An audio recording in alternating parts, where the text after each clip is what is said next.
Dans cette vidéo, j'aimerais vous permettre de vous dire, de vous donner le courage, de vous donner la force, de vous lancer dans des projets qui sont vraiment intéressants pour vous. À chaque fois que je travaille avec des clients, ils ont toujours les mêmes problèmes. Ils se sont inventés des règles imaginaires qui les empêchent de vivre leur vie, qui les empêchent de se lancer ou je ne sais quoi encore. Par exemple, typiquement, je vais avoir un client qui va me dire « Ouais, mais si je ne me lance pas aujourd'hui, c'est parce que dans mon cercle, dans les proches que j'ai, dans les personnes que je connais, il n'y a personne qui a osé le faire. Il n'y a personne qui est du genre entrepreneurial, il n'y a personne qui est du genre à se lancer dans une aventure et sortir des sentiers battus. » C'est vrai que vous n'aurez jamais, on va dire, le point de départ parfait. Vous n'aurez jamais la configuration parfaite qui vous permettrait de maximiser vos chances d'y aller sereinement.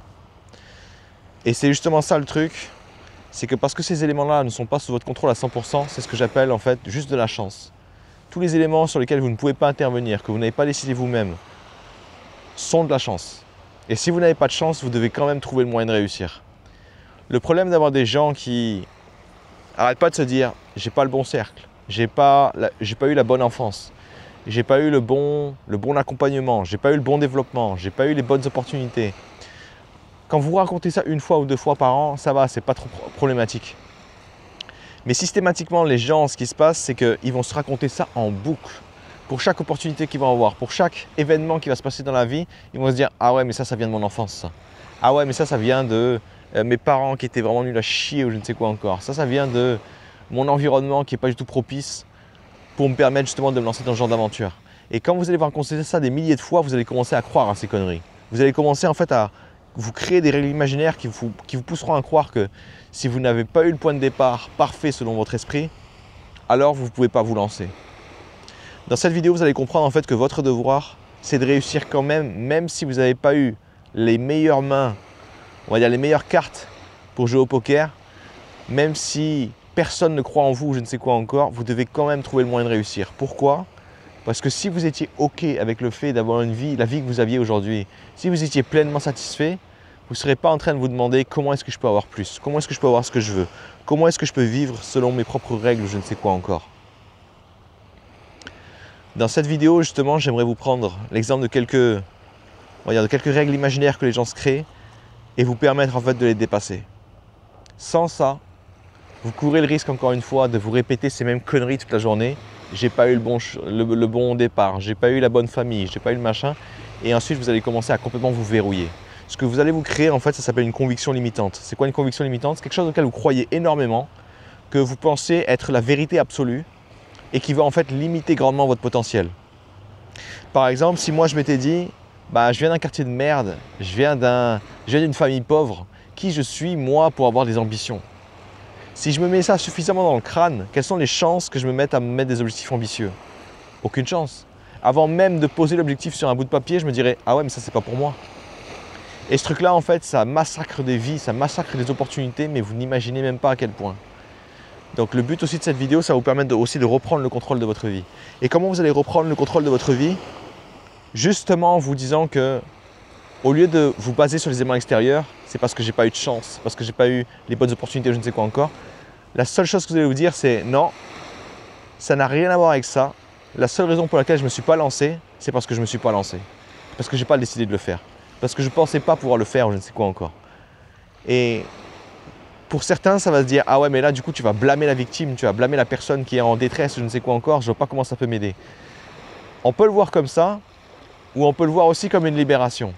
Pourquoi? Parce qu'à la seconde où j'accepte d'être le problème, j'accepte que c'est moi le problème, que c'est moi le responsable, du coup, je deviens automatiquement la solution. Quand vous blâmez un élément extérieur, vous lui donnez les pleins pouvoirs sur votre vie. Les gens qui disent « Si je suis comme ça aujourd'hui, c'est parce que j'ai une enfance de merde et c'est pour ça que je bats mes enfants ou je ne sais quoi encore. » Félicitations. La seule façon maintenant pour vous d'arrêter ce comportement, d'arrêter de reproduire ce schéma en fait qui est extrêmement toxique, c'est de remonter dans le temps, changer votre passé et de revenir. Aucune chance que ça arrive. Ah mais si on va dire, si j'ai pas d'ambition aujourd'hui, c'est parce que dans mon enfance, j'ai vécu dans un endroit difficile. Ok, félicitations. La seule façon pour vous maintenant de vous en sortir, c'est de remonter dans le temps aussi. Tous ces éléments en fait que vous allez venir blâmer, tous ces éléments que vous allez tenir responsables de vos échecs vont avoir les pleins pouvoirs sur votre vie et ils vont vous maintenir dans la médiocrité. Ils vont vous maintenir dans une vie en fait qui n'est pas satisfaisante pour vous. À l'inverse, moi j'adore dire que je suis responsable. Je suis responsable on va dire, du manque de succès que j'ai. Je suis responsable de la mauvaise qualité de mes vidéos, je ne sais quoi encore. Et ça j'adore me dire ça parce que dès que je me dis que c'est moi le problème, c'est moi la solution. Et là, du coup, je reprends le contrôle non seulement de mes projets, mais à terme de ma vie aussi. Imaginons, l'un de mes clients, c'était ça qu'il avait, il avait eu l'idée de parler de son projet de voyager dans le monde 6 mois par an. Et juste, on va dire, de faire ça tout le temps. Tous ses collègues se sont moqués de lui. Tous ses collègues se sont dit, mais attends, ton truc, c'est un truc de hippie, ça marche que pour les millionnaires, ou je ne sais quoi encore. Tous ses collègues, en fait, ont commencé à balancer leur histoire imaginaire, leur règle imaginaire pour l'empêcher de réaliser son rêve. À la fin de la discussion, il était reparti plein la tête avec des limites. Il faut que je sois déjà millionnaire, il faut que je mette énormément d'argent de côté. Je ne peux pas me faire de l'argent si je voyage en voyageant. Je ne peux pas faire de l'argent si, on va dire, je ne suis pas à un bureau fixe ou je ne sais quoi encore. Enfin bref, les gens en fait balançaient n'importe quoi qui n'était en fait que des limites de leur imagination, de leur conviction. Aujourd'hui, qu'est-ce qu'on est en train de voir? On est en train de voir qu'il y a des gens, ils sont en train de voyager dans le monde et quand même de gagner de l'argent. Comment ils font ça? Ils se débrouillent pour faire un métier en fait qu'ils peuvent faire depuis chez eux. Du coup, ils s'amusent à voyager dans différents pays et ils continuent de travailler tranquillement. Qu'est-ce qu'on voit aussi? On voit des gens qui arrivent parfaitement à se faire, on va dire, à gagner de l'argent, à faire du chiffre d'affaires, alors qu'ils ne travaillent que quelques heures par semaine, voire même quelques heures par mois. Évidemment, il y a énormément de travail en amont à faire. Mais qu'est-ce qui s'est passé justement avec ce client que j'accompagnais? Aujourd'hui, c'est ce qu'il fait. Ça lui a pris 4 ans, hein. Ça a été long. Hein. Et tout ce qu'il a retenu en fait à la fin, c'est en fait le seul truc qui m'a empêché de me lancer, c'était de croire que je ne pouvais pas le faire. Du coup, j'ai arrêté d'essayer de chercher. J'ai arrêté d'essayer d'être créatif. J'ai arrêté d'essayer de me dire qu'il fallait faire autre chose que juste mettre de l'argent de côté. Alors effectivement, il a de l'argent de côté, au cas où ça va mal ou je ne sais quoi encore. Mais même là, aujourd'hui, je lui ai redemandé très récemment, plutôt il m'a contacté, il m'a dit, en fait, ça se fait largement et je suis, on va dire, il est excédentaire, c'est-à-dire qu'il produit nettement plus d'argent que ce qu'il dépense. Pourquoi? Parce qu'en ce moment, justement, il est dans des pays où ça ne coûte pas très cher. Et en fait, c'est ça qu'il s'est dit. Il s'est dit, tiens, il y a des cycles où je vais aller dans les pays qui ne coûtent pas très cher et du coup me faire de l'argent. Dès que j'en ai assez, j'irai dans les pays que je vise vraiment, où le coût de la vie est un peu plus cher ou je ne sais quoi encore. Tout ça pour vous dire que ce gars-là, même s'il avait des collègues qui étaient horribles, même s'il avait des amis, des proches qui étaient horribles, il s'est dit, je dois quand même réussir. C'est pas parce que j'ai pas les bons contacts, les personnes qui sont déjà là où je veux ou je ne sais quoi encore, que je ne vais pas y arriver. Du coup, qu'est-ce qui s'est passé? Il s'est mis à compter que sur lui. Il a arrêté de parler de son projet aux autres. Il a dit non, à chaque fois que les gens leur demandaient « Ah, mais tu vas le faire ou pas ?» Non, finalement, non, j'ai laissé tomber. Vous avez raison. Et en fait, tant que ses collègues n'avaient pas entendu les mots magiques « Vous avez raison », ils ne lâchaient pas l'affaire. Non, mais attends, il n'y a pas une partie de toi qui y croit encore, je ne sais quoi encore. Non, non, non, vous inquiétez pas, vous avez raison en fait. Dès qu'il a dit ça, c'est bon, ils se sont fermés leur gueule. Et à un moment, qu'est-ce qui s'est passé? Il a posé sa démission, il se barre. Et quelqu'un lui a dit, mais attends, du coup, tu vas aller voir quel job? Tu vas aller faire quoi? Je ne vais pas avoir de job du tout. Je vais juste voyager 6 mois par an. Et tout le monde dans sa boîte était en mode, mais attends, du coup, tu vas y arriver, tu n'auras pas d'économie, etc. Je fais, j'ai pas le temps de vous expliquer, mais tous les problèmes que vous avez, je les ai résolus. Allez, à plus. Je vous dois rien. C'est ça aussi que vous devez comprendre. Quand vous allez, on va dire, vous accorder de l'importance à les éléments extérieurs qui ne vous aideront même pas en fait, vous n'allez pas arrêter d'essayer de croire que vous devez vous justifier. Vous n'allez pas arrêter d'essayer de croire que vous devez absolument suivre les règles, suivre les limites imaginaires des autres. Non. La seule chose que vous devez comprendre quand quelqu'un vous dit que quelque chose n'est pas possible pour vous, c'est qu'il est en train de se parler à lui-même. Il est en train de se convaincre à lui-même que lui-même ne devrait pas essayer. Et pourquoi est-ce qu'il va essayer de vous dissuader de le faire? Parce que si jamais vous le faites et que ça marche, alors que lui s'est dissuadé de le faire, lui a dit non à son rêve, il a dit oui à une vie de merde qu'il va détester parce que soi-disant il n'avait pas le choix. Si vous refusez de faire le même choix que lui, ça veut dire que son choix à lui, il s'est trompé. Et je ne sais pas si vous remarquez, si vous imaginez la souffrance qu'il peut y avoir à faire une décision, à prendre une décision, à dire non à ses rêves, à dire oui à une vie de merde ou à une vie qui ne nous satisfait pas, à croire qu'on doit s'en satisfaire, à se tordre dans tous les sens pour justement arriver à s'en satisfaire, pour finalement voir un trou du cul qui va se lancer et qui va y arriver, et que ça aurait pu être vous. Donc c'est évident que les gens autour de vous vont vous maintenir dans la merde. C'est évident que les gens autour de vous vont vous cantonner dans une position qui les arrange parce que justement ça leur permettra d'éviter de se remettre en question. Pourquoi? Parce que ce que je vous demande à travers cette vidéo, c'est extrêmement injuste. Je suis en train de vous dire, peu importe la vie de merde que vous avez eue, peu importe l'enfance de merde que vous avez eue, peu importe, on va dire, les dégâts que la vie vous a causés, je ne sais quoi encore, vous devez quand même trouver le moyen de réussir. Et ça, c'est extrêmement injuste. Pourquoi? Parce qu'on nous a toujours appris que le monde était juste. On nous a toujours appris que, du coup, s'il est juste, s'il m'arrive une crasse, quelqu'un doit m'aider derrière pour m'en sortir. Ben là, je suis en train de vous dire que non. Il n'y a personne qui va vous aider. Ou du moins, très peu de gens vont vous aider. Et même s'ils peuvent vous aider, ils vous aideront que très peu parce qu'ils ne peuvent pas, on va dire, faire le boulot à votre place ou je ne sais quoi encore. Pire que ça encore, non seulement il n'y a pas beaucoup de gens qui vont vous aider, mais il y aura surtout beaucoup de gens qui vont vous enterrer. Il y a beaucoup de gens en fait qui vont vous pousser à vous saboter ou je ne sais quoi encore parce qu'eux-mêmes se sont sabotés. Pourquoi encore une fois? C'est pas parce qu'ils sont méchants en tant que tels, c'est juste qu'ils ont été conditionnés pour croire que c'était pas possible. Donc imaginons j'aime quelqu'un et je pense sincèrement qu'il n'est pas possible de réaliser ses rêves ou je ne sais quoi encore. Quand j'aime cette personne et qu'elle va me dire « ouais, je vais réaliser mon rêve, etc., je vais me lancer », dans ma tête, il y a tous les signaux d'alarme qui vont me dire « ouais, mais attends, c'est dangereux, tu vas te faire avoir, tu vas tomber dans un piège, tu vas perdre tout ton argent, tu vas finir dans la rue ou je ne sais quoi encore ». Est-ce que je vais soutenir la personne alors que j'ai tous ces signaux dans la tête? Évidemment que non. Et qu'est-ce qui va se passer? Même si j'aime cette personne, je vais la condamner. Je vais détruire ses rêves, je vais détruire ses capacités justement à s'en sortir. Pourquoi? Parce qu'en fait, la réalité, c'est que j'ai projeté mes peurs sur elle. Donc c'est pour ça que les gens en fait vont jamais vous, on va dire, vous soutenir ou je ne sais quoi encore. C'est juste qu'ils vont projeter les peurs sur vous en pensant bien faire. Comment on fait du coup pour prendre ses responsabilités à ce point-là? Comment on fait du coup pour dire, même si j'ai eu une vie de merde, même si j'ai pas eu les cartes qu'il fallait, je veux quand même gagner? Ben, en fait, vous allez commencer par des petites choses. Là, en fait, ce que vous allez venir développer, ça s'appelle l'hyper-responsabilité. Trop souvent, les gens, quand les choses vont mal, ils vont essayer de trouver un coupable. Ils vont essayer de trouver des éléments extérieurs qui expliqueraient en fait pourquoi est-ce qu'ils ont échoué. Ah ouais, mais là, en fait, c'est pas que je t'ai menti, c'est que je pensais que c'était assuré. Le mec m'a dit que c'était OK aussi, mais voilà, il est revenu sur sa décision et c'est tombé sur nous. Ça, c'est ce qui se passe typiquement dans une entreprise. Il y a un mec qui vous fait une promesse, il ne peut pas la tenir. Et au lieu de vous le dire directement, il va attendre le dernier moment ou il va attendre le moment où vous allez on va dire, le plaquer contre le mur pour commencer à dire « mais attends, c'est quoi ce bordel là? Tu m'as dit que c'était plié normalement. » Je dis « ouais, mais en fait, ça aurait dû se faire, mais il y a eu un truc, machin. » Vas-y, ta gueule. Donc, qu'est-ce qui se passe généralement dans ces moments-là? Vous devez absolument détruire ce lâche qui est en vous. Vous devez détruire ce réflexe que vous avez, peut-être vous aussi, qui est de quand ça ne va pas, quand vous n'avez pas le résultat que vous voulez, quand vous n'avez pas la vie que vous voulez, quand vous n'avez pas les projets que vous voulez, vous allez vous dire « c'est à cause de X, Y, Z ». Je sais qu'une partie de vous va être en mode « oui, mais attends, est-ce qu'ils n'ont pas quand même joué un rôle ?» Oui, absolument. Je ne suis pas en train de vous dire que vous devez devenir complètement fou et vous dire que la réalité n'existe pas. Oui, les gens ont joué un rôle autour de vous. Oui, les gens qui ont fait en sorte que votre enfance soit merdique vous ont pas du tout donné les bonnes cartes pour, on va dire, avoir la vie que vous vouliez. C'est vrai. Je peux soit me focaliser là-dessus et leur donner les pleins pouvoirs sur ma vie, ou alors je peux dire, peu importe ce qui s'est passé, peu importe ce qu'on m'a dit, peu importe ce que, on va dire, les informations qu'on m'a données et qui étaient fausses, je dois trouver le moyen de quand même réussir. Comment ça se concrétise ça? On prend d'abord des petits projets. Imaginons que quelqu'un vous dit un truc et que ça se révèle être faux. Le problème, ce n'est pas lui qui n'a pas vérifié son information. Le problème, c'est vous qui l'avez cru sur parole. Ouais, mais c'est un mec que je connais depuis longtemps, je lui fais confiance, blablabla. Je fais ouais, mais tu l'as quand même cru sur parole. Tu as quand même cru qu'il était infaillible. Et il a été là ton problème. Et là, en fait, ce qui va se passer automatiquement, c'est qu'au lieu de dire que c'est lui qui a merdé, vous allez dire c'est moi qui ai merdé, je l'ai fait confiance aveuglément. À partir de maintenant, voilà ce que je vais faire. À partir de maintenant, quand il va me dire un truc, je vais partir du principe où c'est faux.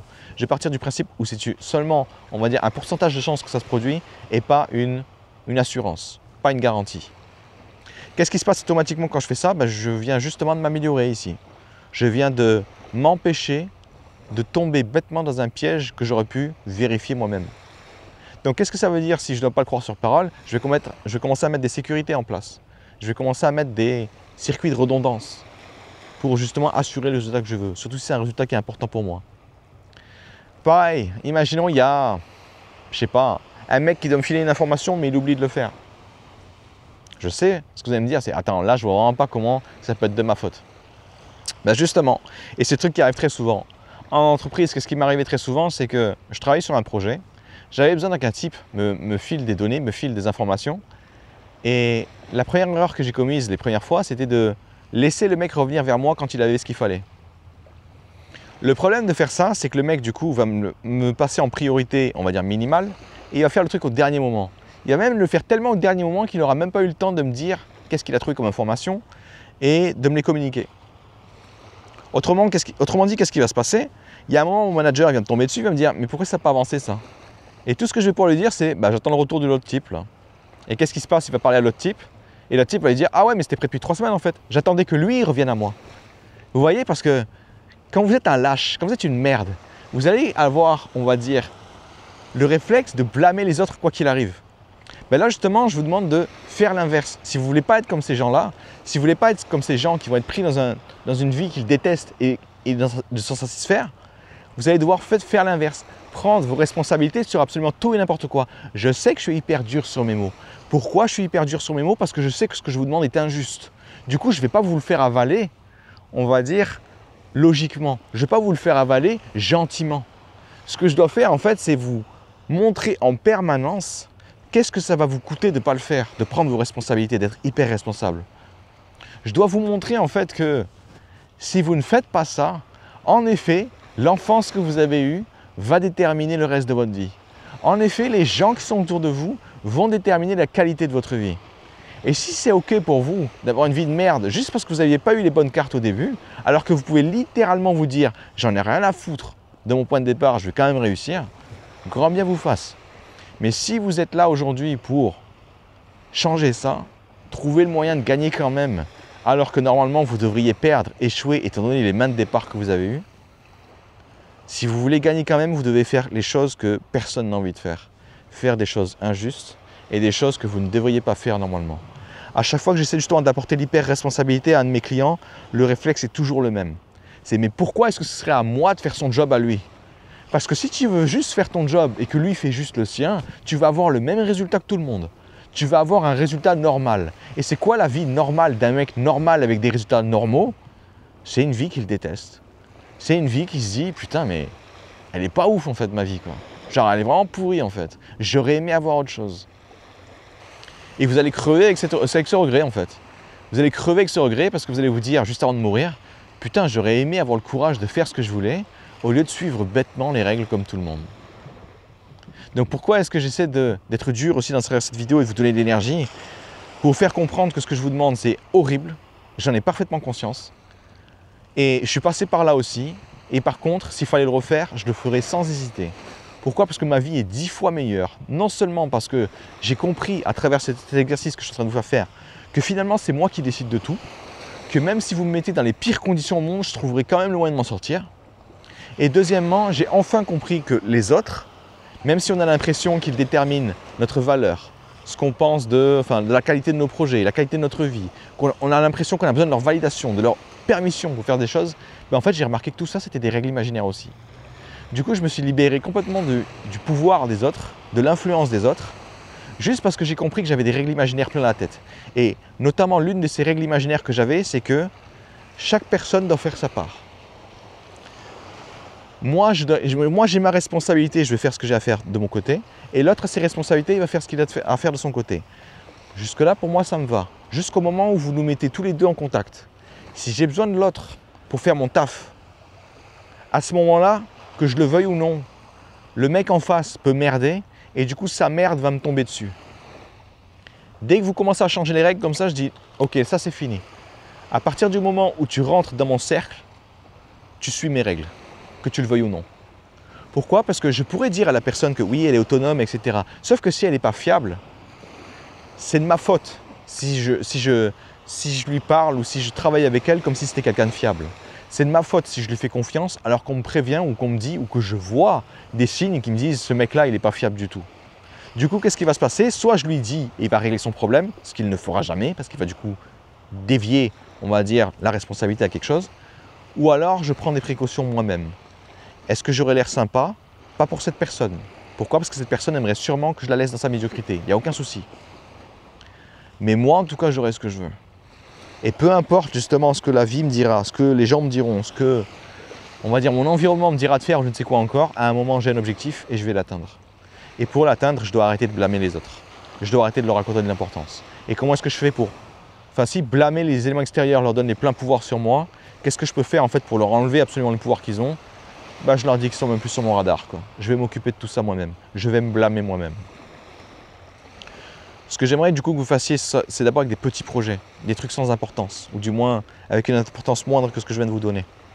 Prenez des situations de tous les jours. Tiens, j'avais un rendez-vous avec un médecin, j'ai demandé à quelqu'un de me le rappeler parce que c'est lui qui l'a pris pour moi ou je ne sais quoi encore. Bah, si ça fait 2 semaines que je ne lui en ai pas parlé, c'est de ma faute. Au lieu de péter un câble quand le médecin va m'appeler et me dire « Monsieur, vous n'étiez pas au rendez-vous, j'ai dû vous mettre à la fin ou je ne sais quoi encore ». Au lieu de péter un câble, je vais dire « Mais non, c'est moi le problème en fait ». Tiens, j'ai envie de lancer un projet, j'ai envie de lancer une activité ou j'ai envie de me lancer dans un sport, mais j'ai peur parce que j'ai pas d'expérience, j'ai pas, on va dire, de gens avec qui le faire, je me sentirais un peu seul, je me dis « Ok, c'est moi le responsable ». Si je veux vraiment être accompagné, je vais demander à des gens autour de moi s'ils veulent le faire. Si je veux vraiment être accompagné, je vais essayer de trouver des gens qui aiment faire ça à plusieurs. Si je veux vraiment être accompagné, je vais trouver le moyen de faire ça, on va dire d'abord tout seul dans mon coin et ensuite j'irai voir les gens. Commencez à trouver des solutions qui, normalement, vous vous baseriez sur les autres et commencez juste à vous dire je suis la seule et unique personne responsable. Du coup, je suis la seule personne en fait on va dire, sur laquelle je peux jouer. Comment est-ce que je fais pour gérer ça? Beaucoup de gens aussi m'ont envoyé des messages pour me dire j'ai des projets que je souhaite envoyer, que je souhaite démarrer, etc. Mais j'ai pas les bons signaux, j'ai pas les, comment ça s'appelle, il n'y a pas de gens qui me soutiennent, il n'y a pas de gens qui pensent que ça va marcher, que économiquement ça va être difficile, etc. Ça aussi. Commencez à être hyper responsable, lancez le truc vous-même, limitez les coûts au max. Si c'est vraiment quelque chose qui risque de vous faire perdre de l'argent au début, limitez les coûts au max. Faites un truc à une toute petite échelle. En fait, ce que je veux vraiment créer chez vous ici, c'est l'habitude de compter que sur vous. D'être la seule personne à qui vous allez demander est-ce que je le fais ou est-ce que je ne le fais pas. Parce que si je fais ça 1 fois, 2 fois par an, ça ne changera rien à votre vie, ça je suis tout à fait d'accord. Par contre, vous vous amusez à faire ça 1000 fois, votre cerveau au bout d'un moment il se dit « Ah mais en fait, on s'en fout des autres. Ah mais en fait, on s'en fout de ne pas avoir le bon environnement, le bon point de départ ou je ne sais quoi encore. En fait, on peut juste faire les trucs. Ok, je note. » Et une fois que votre cerveau il est câblé comme ça, vous commencez à augmenter de plus en plus votre zone d'influence jusqu'à ce que vous arriviez à des projets qui sont extrêmement vertigineux. Moi par exemple, il m'a fallu 7 ans pour réussir dans mon projet de vivre de ma passion. Et c'est bête à dire, mais je l'ai fait tout seul. Pourquoi? Parce qu'absolument personne ne croyait en moi. J'étais dans un milieu en fait où pour réussir dans ce milieu, généralement les gens entre 17 et 18 ans. Enfin plutôt 16 et 18 ans. Moi j'arrive au haut de mes 30 ans. Vous imaginez bien qu'il n'y a pas un seul mec qui a mis une pièce sur moi, quoi. Il n'y a pas une seule personne qui s'est dit « ouais, lui, il va y arriver, lui ». Alors, qu'est-ce qui s'est passé? Au début, j'étais personne. Et comment on fait pour être quelqu'un dans le milieu où j'étais? En fait, il faut être pris par quelqu'un qui a une certaine influence et être mis en avant. Dans ma tête, je me suis dit « ça, j'aurai jamais. Personne ne fera ça pour moi ». Comment est-ce que je fais, du coup, pour régler ce problème-là? Comment je fais pour être visible face à pour mes clients ou je ne sais quoi encore? Je vais faire ma propre publicité comme tout le monde, quoi. Alors que dans mon milieu, en fait, ça ne se faisait pas du tout. C'était même très mal vu. Mais j'en avais rien à foutre. J'en ai rien à foutre d'être mal vu par des gens qui n'ont aucun intérêt pour moi, qui ne me servent à rien. Et encore une fois, aujourd'hui, le problème qu'on a, c'est qu'on a tendance à accorder tellement d'importance aux éléments extérieurs qu'on donne de l'importance à n'importe qui. Combien de fois j'entends des clients me dire « ouais mais les autres, qu'est-ce qu'ils vont dire ?» C'est qui les autres? Je sais pas, des mecs qui sont comme moi ou des mecs qui ont la même expérience, ouais des inconnus quoi. Qu'est-ce que tu t'en fous de l'opinion d'inconnus? Qu'est-ce que tu as quelque chose à foutre? Et quand vous commencez à poser le problème comme ça, vous dites « mais ouais, pourquoi est-ce que je laisse autant les autres décider de ma vie? Pourquoi est-ce que je leur laisse autant de pouvoir sur mon bien-être ou je ne sais quoi encore? » Votre bien-être, par exemple, ça aussi c'est un sujet qui est très intéressant pour l'hyper-responsabilité. Très souvent, il y a des gens qui vont me dire « je ne suis pas épanoui ». Et quand je vais leur dire pourquoi tu n'es pas épanoui, ils vont me parler de plein de choses dans les éléments extérieurs. Avec ma femme, ça se passe pas bien, avec mon boulot, ça se passe pas bien, machin. À la fin, je leur dis « ok, ouais, du coup, il va falloir que tu reprennes le contrôle là-dessus. » Si avec ta femme, ça se passe pas bien, parce que ouais, mais elle ne croit pas en mon projet, etc. Ton boulot, c'est de la soutenir elle, de remplir sa coupe. Comme ça, quand sa coupe est pleine, elle peut te soutenir à toi aussi. Je sais ce que vous allez me dire. C'est injuste. Pourquoi est-ce que moi, je dois faire ça alors que c'est pour mon projet et qu'elle devrait me soutenir parce que c'est ma femme ou je ne sais quoi encore? Tout ça, c'est des règles imaginaires. Ma femme devrait me soutenir aveuglément si je me lance dans un truc. Ça, c'est une règle imaginaire. Vous ne pouvez pas demander à quelqu'un de vous soutenir aveuglément. Surtout si vous n'avez pas fait l'inverse. Montrez d'abord la voie, montrez d'abord l'exemple et ensuite demandez l'inverse. La réciproque, pardon. Pour le bien-être, c'est pareil. Ah mais en fait je me sens pas bien aujourd'hui parce que j'ai pas d'augmentation, j'ai une paye qui est beaucoup trop basse ou je ne sais quoi encore. Et à chaque fois que j'ai des clients comme ça qui me parlent de leur paye, de leur salaire qui est trop bas, je leur dis ok, pourquoi tu ne demandes pas une augmentation à ton boss? Bah parce qu'il ne voudra pas. T'as demandé? Bah non, j'ai même pas essayé. Une fois sur deux, il va se faire recaler, il n'y a aucun souci. Ça veut dire aussi qu'une fois sur deux, il va avoir son augmentation. Et quand il ne l'a pas, voilà ce qu'il demande à son boss. Qu'est-ce qu'il faudrait faire pour avoir une augmentation de 200 € par mois? Et s'il n'y a pas un plan précis de ce qu'il faut faire, c'est-à-dire qu'il n'y a jamais eu de plan précis. Ça veut dire que le mec il est dans un job où il a déjà atteint la ligne d'arrivée en fait. Il n'y a pas de perspective d'avenir derrière. Qu'est-ce qui se passe automatiquement? Le mec, quand il se rend compte qu'il ne peut pas aller plus loin dans son job, bah, il n'y a pas de souci, il va continuer son job. Et tous les soirs, il va envoyer des CV. Il va envoyer des CV pour avoir une meilleure position, pour avoir un meilleur salaire.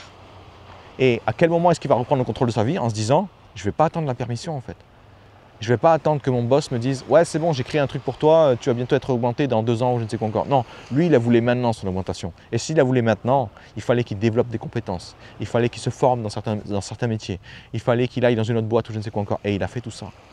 Et quand vous êtes dans l'action, votre cerveau en fait il kiffe parce qu'il se dit « ah là ma vie là elle avance ». A l'inverse, quand vous blâmez les autres à chaque fois, le gros problème que vous allez voir encore une fois, c'est que vous avez l'impression d'être dans une prison, que vous ne pouvez rien faire et du coup vous allez vous sentir impuissant toute la journée. Vous faites ça une fois ou deux par an, il n'y a aucun problème. Vous faites ça 1000 fois, votre cerveau est conditionné pour croire qu'il est en cage. Et résultat, vous n'essayez plus rien en fait. Vous êtes là comme pris au piège dans une cage, alors qu'en fait depuis le départ, la porte est ouverte. Et là, justement, l'hyper-responsabilité, c'est ça. C'est se rendre compte que la porte a déjà été ouverte, était déjà ouverte depuis le début et que vous pouvez juste sortir. Et comment on fait pour sortir? On n'attend pas la permission. On n'attend pas que les autres nous disent qu'on peut le faire. On n'attend pas d'avoir le bon moment.